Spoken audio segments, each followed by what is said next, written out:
Who better to consult with on the art of small talk than a career journalist? Journalists have the ability to create an atmosphere in which people feel comfortable and provide important information. This ability is vital to the journalist who needs to gather facts and create a story. The same tools a journalist uses can be extremely useful to us when we're trying to make small talk. We may not be engaged in small talk to get a story, but we do want our efforts to facilitate a relationship and provide a lasting impression. Here with us today to share some excellent tips on how to small talk is Conetzkey. Chris is an example of a professional who relates with people across diverse environments and creates relationships.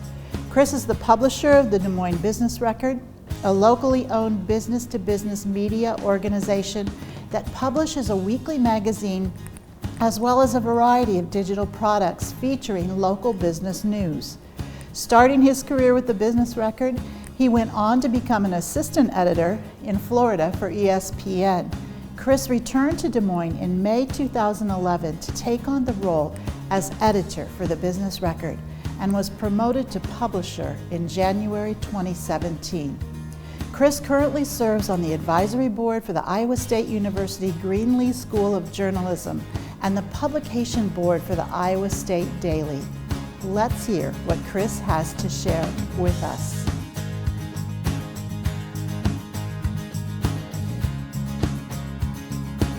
Hi, my name is Conetzkey. I'm the publisher and executive editor at the Des Moines Business Record. In my job as a journalist, one of the things that I'm always trying to do is get new information when I talk and meet with people. That's our job as a publication, and that's my job when I'm meeting with people, is I want to know what new things are going on. I don't want to spend time talking about the weather and doing the small talk type stuff that might be interesting for a few seconds, but what I'm really trying to do is understand story ideas or possible business leads. And of course that's what you're trying to do in your business too when you're meeting people. You're trying to get information from them that could potentially help you in your business. And so when I'm looking to do some small talk better, I reach for a couple tools. The first thing is I don't like to ask a lot of yes or no questions. When you're doing that and you're asking a yes or no question, you're not able to get more information. You're kind of getting simple responses to things that are going on.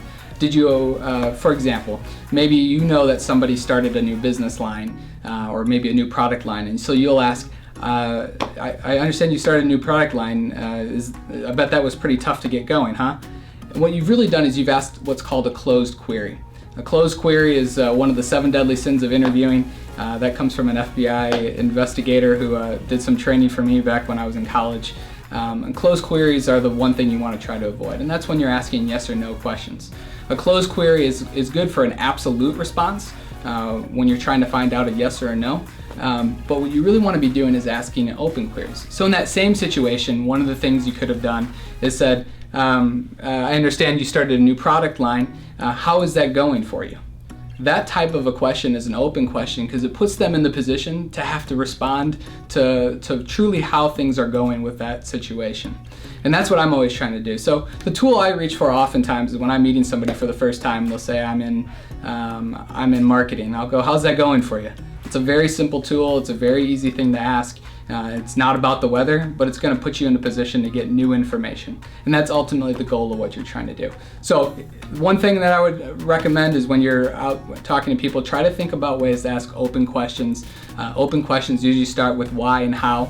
And that's the way you're going to find yourself getting better questions, having better small talk, and hopefully getting some good information to help you and your business. The magic of the open-ended question. Here are a few more insights on small talk that work alongside the important open-ended question that Chris discussed. Be purposeful in your conversations. Small talk doesn't have to be superficial. It can help you to get to know someone better.